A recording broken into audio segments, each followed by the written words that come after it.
বাংলার রাজনীতি এই মুহূর্তে উত্তপ্ত এসআইআর নিয়ে।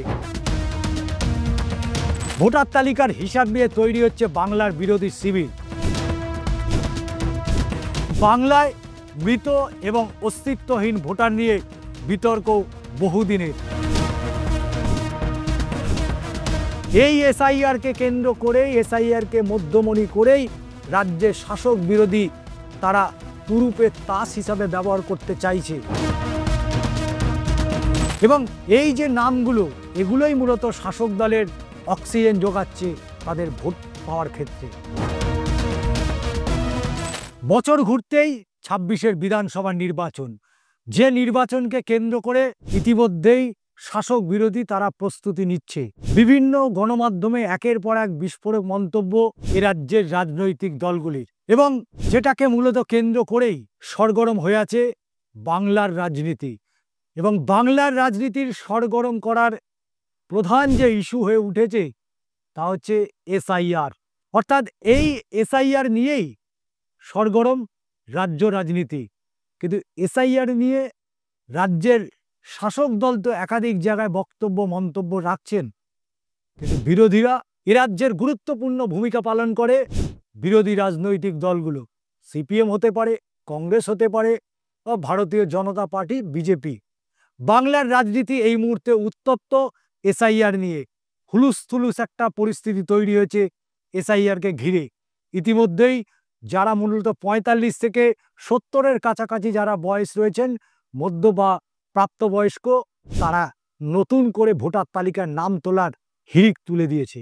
শুরু করছি আজকের দাদা দিদির রাজনীতি এবং সেই এসআইআর নিয়ে কি হচ্ছে বাংলার রাজনীতিতে। ভোটার তালিকার হিসাব নিয়ে তৈরি হচ্ছে বাংলার বিরোধী শিবির। বিহারে ভোটার তালিকার যে বিশেষ যে আমূল সংশোধনী হয়েছে, অর্থাৎ এসআইআর প্রক্রিয়ার মাধ্যমে বাদ গিয়েছে ৪৭ লক্ষর বেশি নাম। নির্বাচন কমিশনের হিসেব অনুযায়ী এসআইআরের প্রথম পর্বে বাড়ি বাড়ি গিয়ে ফর্ম পূরণের সময় রাজ্যের ২২ লক্ষ মৃত ভোটার পাওয়া গিয়েছিল। কিন্তু বাংলায় মৃত এবং অস্তিত্বহীন ভোটার নিয়ে বিতর্ক বহুদিনের। এসআইআর এখন শুরু হওয়ার আগেই সেই তালিকা সমীক্ষা করে ঘর গোছাতে ব্যস্ত বিজেপি, সিপিএমের মতো এ রাজ্যের বিরোধী রাজনৈতিক দলগুলো। এবং রাজ্য সম্পাদক মোহাম্মদ সেলিম তিনি জানাচ্ছেন যে প্রকৃত ভোটারের নাম যাতে কোনোভাবে বাদ না যায় সেদিকে নজর রাখতে হবে। তার কারণ নভেম্বরে এলাকা ভিত্তিক সহায়তার শিবির খুলতে চলেছে বামপন্থীরা। প্রকৃত ভোটারের নাম যাতে বাদ না যায় এরকম সহ একাধিক বেশ কিছু দাবি নিয়ে আগামী ২৯শে অক্টোবর বিবাদীবাগে রাজ্যের মুখ্য নির্বাচন আধিকারিক যে দপ্তর রয়েছে সেই দপ্তরে ধর্ণা জমায়েতের ডাক পর্যন্ত তারা দিয়েছেন। এরই পাশাপাশি সিপিএমের রাজ্য নেতৃত্ব তরফ থেকে একাধিক জেলায় দলের এরিয়া কমিটিগুলোকে তারা জানিয়ে দিয়েছে যে ভোটার তালিকা পর্যালোচনা করতে হবে। ভোটার তালিকা পর্যালোচনা করে মৃত, স্থানান্তরিত বা অস্তিত্বহীন ব্যক্তিদের নাম চিহ্নিত করে রাখতে হবে, যাতে এসআইআরে কমিশনের প্রতিনিধিরা যারা অস্তিত্বহীন বা নাম যেগুলো বাদ গেছে সেগুলোকে চিহ্নিত করতে তাদের অসুবিধা না হয়। বিহারের অভিজ্ঞতা থেকেই শিক্ষা নিয়ে এমনই সিদ্ধান্ত নেওয়া হয়েছে। বুথ লেভেল এজেন্ট অর্থাৎ বিএলএও নিয়োগের আগেই এই প্রস্তুতি সেরে রাখা সম্ভব হবে। রাজ্যের মৃত তথা অস্তিত্বহীন যারা ভোটার রয়েছে এখনো পর্যন্ত কত রয়েছে, দলীয় স্তরে সিপিএম, বিজেপি তারা প্রাথমিক হিসাব করে রাখছে। সিপিএমের কেন্দ্রীয় কমিটির সদস্য সুজন চক্রবর্তী তিনি আবার কি বলছেন? তিনি বলছেন প্রাথমিক নন, যেভাবে এ রাজ্যের একের পর এক যে বুথ রয়েছে অর্থাৎ ৫০ থেকে ৬০ জন করে, কোথাও আবার ৭০ থেকে ৮০ জন করবে, এক একটি কমিটি করতে হবে। কেউ চেনে না এমন ভোটার আছে সেটাও চিহ্নিত করতে হবে। তবে গ্রামের থেকে শহরে একটু সমস্যা। প্রায় ৯০,০০০ বুথে এমন অস্তিত্বহীন ভোটারের নাম কাটলেই সম্পূর্ণ যেটা হবে প্রায় ৫০ লক্ষ মানুষের নাম বাদ চলে যাবে। এই সূত্র ধরেই সুজনের আরও সংযোজন। আমরা একাধিকবার কমিশনের তালিকা জমা দিয়েছি, মৃত ভোটার, ভুয়ো ভোটার নাম বাদ যাওয়া উচিত, কিন্তু বিজেপি চাইছে এসআইআর। যে এসআইআরকে সামনে রেখে বৈতরণী পার হতে চায়, তারা চাইছে প্রকৃত ভোটারের নাম বাদ দিতে। তৃণমূল কংগ্রেস চাইছে ভুয়ো ভোটারের নাম রেখে দিতে। এই রকম একটা পরিস্থিতি চলছে রাজ্য জুড়ে। নন্দীগ্রামে কালী পুজো উদ্বোধনে গিয়ে মন্তব্য এ রাজ্যের বিরোধী দলনেতা শুভেন্দু অধিকারী।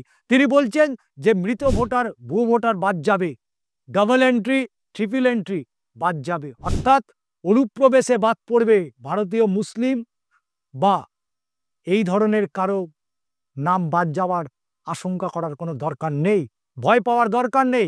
আমাদের লোকজনকে সজাগ থাকতে হবে।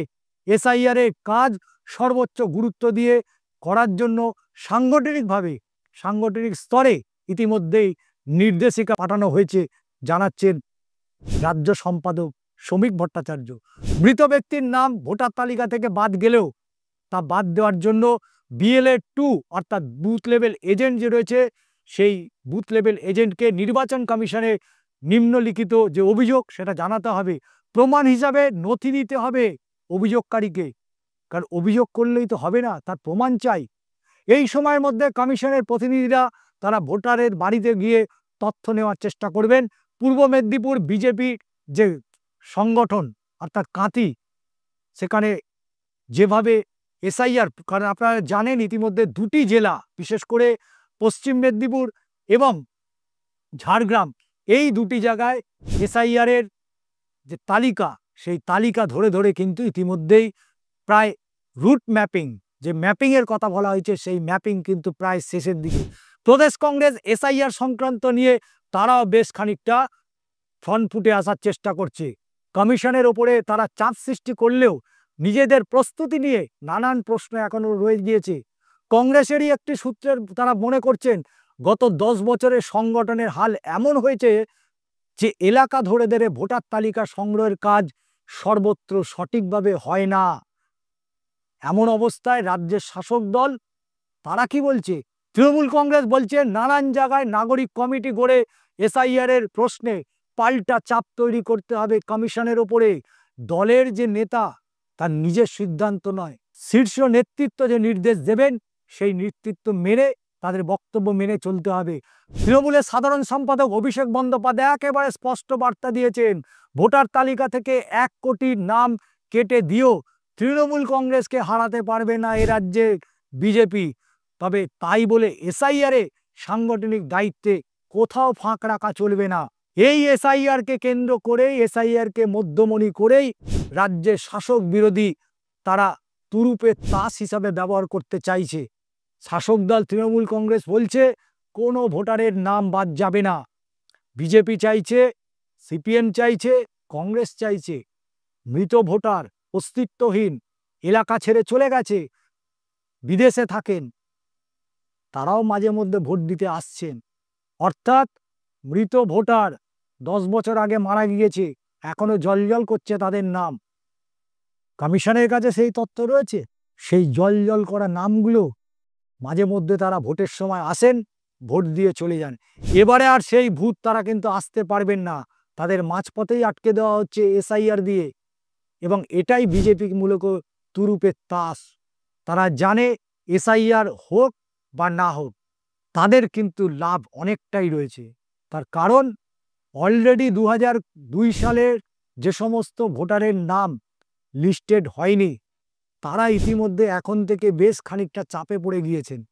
কারণ 2002-এ সর্বশেষ দেশে এসআইআর হয়েছিল এবং তারপরে 2025, এই যে দীর্ঘ প্রায় 23টা বছর, এই 23 বছরের মাঝখানে বহু নাম উঠেছে, বহু মানুষ মারা গিয়েছেন, বহু মানুষ রাজ্য ছেড়েছেন, দেশ ছেড়েছেন, কিন্তু সেই নামগুলো এখনো বহু জায়গায় সেই নামগুলো রয়েছে।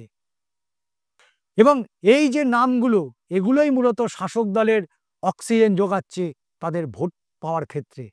এই নামগুলো বাদ গেলে তাহলে কিন্তু পরিসংখ্যান যদি দেখা যায়, আবারও বলতে হয় যে 24-এর লোকসভা নির্বাচনে এই রাজ্যের শাসক দল 2,78,00,000 ভোট পেয়েছিল। এ রাজ্যের বিরোধী দল অর্থাৎ ভারতীয় জনতা পার্টি বিজেপি, তারা পেয়েছিল 2,22,00,000 ভোট। 50 লক্ষ ভোটের ব্যবধান রয়েছে শাসক বিরোধীদের মধ্যে। কিন্তু এসআইআর হলে 90,000 বুথ এ রাজ্যে। এই 90,000 বুথে প্রতিটা অংশে মৃত ভোটার, অস্তিত্বহীন ভোটারের সংখ্যা নেহাতি কম নয়। আর এখান থেকেই স্বপ্নের জাল বুনছে ভারতীয় জনতা পার্টি, এবং তারা মনে করছেন এসআইআরই বাংলায় পরিবর্তন এনে দিতে পারে, এসআইআরই বাংলায় বিজেপিকে ক্ষমতায় নিয়ে আসতে পারে। তাই এসআইআর এর ওপরে জোর দিতে হবে।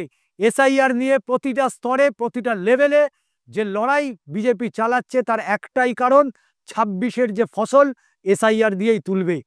এখন সমস্ত হিসেব নিকেশ তার উত্তর জন্য অবশ্যই অপেক্ষায় থাকতে হবে, কারণ সময় তার উত্তর দেবে। এখন শুধু এসআইআর কোন পথে চলছে, কেন এসআইআরে মানুষ এত ভয় পাচ্ছে, কোথায় দুর্বলতা রয়েছে কমিশনের, এই বিষয়গুলোকে নিয়েই জোর চর্চা বাংলার রাজনীতিতে।